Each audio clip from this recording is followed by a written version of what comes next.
Welcome to Agoracom, the small cap epicenter at Agoracom TV, a daily, fast-paced, edgy show bringing the best press release out of the small cap space every morning at the open, so you can hopefully profit from them and maybe find your next great small cap investment. It's Friday, June the 4th. Typically Friday in the summer, slow news cycle day, but I've actually got three press releases for you. The resources space is dominating. Let's get straight to it. First up, we've got Clough Gold. This is a TSX Venture Exchange company, trades on the stock symbol CFG. They announced that they've increased their mineral resource estimate at their project in Sierra Leone. This is a 43101 compliant mineral resource estimate at their Bamohan Gold project in Sierra Leone. We like 43101s for obvious reasons. It sets the great companies apart from the rest of the pack. We really try and find those, and this is one of them. Here are some of the highlights. The company saying that measured and indicated mineral resources have increased by 27%. That's a pretty big number, to 1.4 million ounces of gold. I like that number. Do the math today. Sounds like a pretty nice number. Inferred resources now stand at 1.03 million ounces of gold, and I like this. The new resource figures will be incorporated into the preliminary assessment. That's a scoping study that is due to be completed by the end of this month. So we got more news coming out of Clough Gold. I like what they've got here. A little bit about the company. They're focused on gold deposits in West Africa that are amenable to open pit mining or low-cost production techniques. West Africa, very hot area for a long time, started with IM Gold way back in the mid-90s. A lot of companies are very successful there, so that obviously increased the prospects of success for Clough.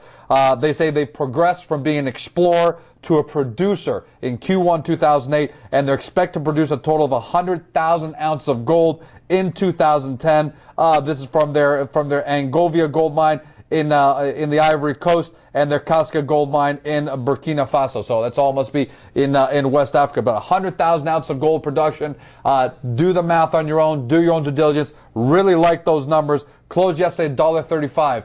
52-week high, $1.40. So they're right there. 52-week low, 60 cents. Been a nice bounce for shareholders who have been holding on to the company. By our calculation, it looks like the company has about $130 million market cap. Do your own due diligence and confirm that. So some pretty good numbers. Glad we could find it for you. And let us know on our blog if you've done any further research on that. Next up, Donner Metals, TSX Venture Exchange, trades on the stock symbol DON. Have to disclose that one of our associated companies doing some search engine work for the company, but just search engine, no stock options or anything like that. They're announcing a bankable feasibility study on their Breakmac-McLeod is nearing completion. That's really important, because if you think of 43101 is great, bankable feasibility is that next level. We like that news.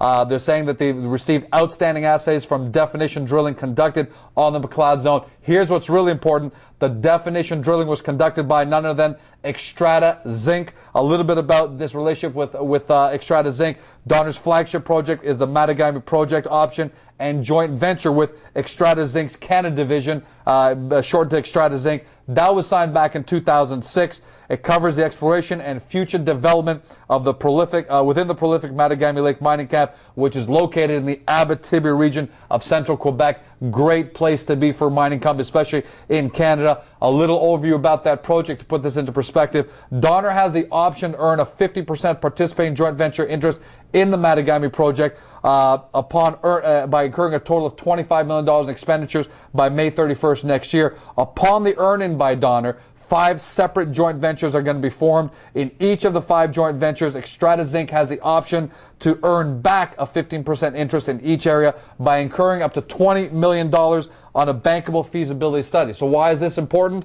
By electing to conduct a bankable feasibility study on the Breakmac-McLeod, Xstrata Zinc has triggered its back-end right in the South Flank project area, subject to Donner completing its earn-in requirements by May 31st, 2011. So you got to like bankable feasibility. You got a small cap company doing business with a very big company. Always a great dynamic. It shows that the project has great quality in it, or the parties just wouldn't be there. Donner closed yesterday 21 cents, 52-week high 37, 52-week low 16.5 cents. And finally, Razor Resources for our friends in the U.S. trades on the OTC on the stock symbol RZOR.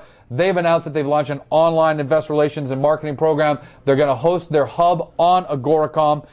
What we like about the company, really accomplished management and a producing mine. Specifically, it's Calvo Rico in Honduras is currently producing about 130 ounces per month which equates into about $2 million per year at current gold prices, and maybe even a little higher if you do the math. Now, what I also like about it, Razor feels that if the leaching process can be modified to use sulfide ore instead of oxide ore, this would double output on its own, which would then accrue over 400 ounces pure gold per month. Now, great to see that's a producer. Why? It's not a huge number, so I'm not going to set the world on fire just yet. But when you got a junior that's producing, generating cash flow, that means they don't have to go back to the market with highly dilutive financings, which is the death knell for a lot of these small cap mining companies that just can't get to the production stage. So that's a good first sign. Do your own due diligence. Got a long way to go until they get to their ultimate success, but that's a great foundation for the company and for shareholders. They closed yesterday 79 cents, 52-week high, $1.01, 52-week low, 2 cents. So nice news out of Razor. That's a wrap. As always, if you're looking for more great small cap news, and get yourself to the front page of Agoracom, or if you watch this on Globe Investor, then look to the left of me or below me, depending on what page you're on, to take a look at the latest press releases, latest webcasts, and everything you need to find your next great small cap investment. That's a wrap. Have a fantastic weekend. We won't see you on Monday or Tuesday because we're going to be in Vancouver attending the Cambridge conference, and we hope to see a lot of you there. Until then we'll see you on Wednesday when we have our next show. Have a great weekend. Talk to you then.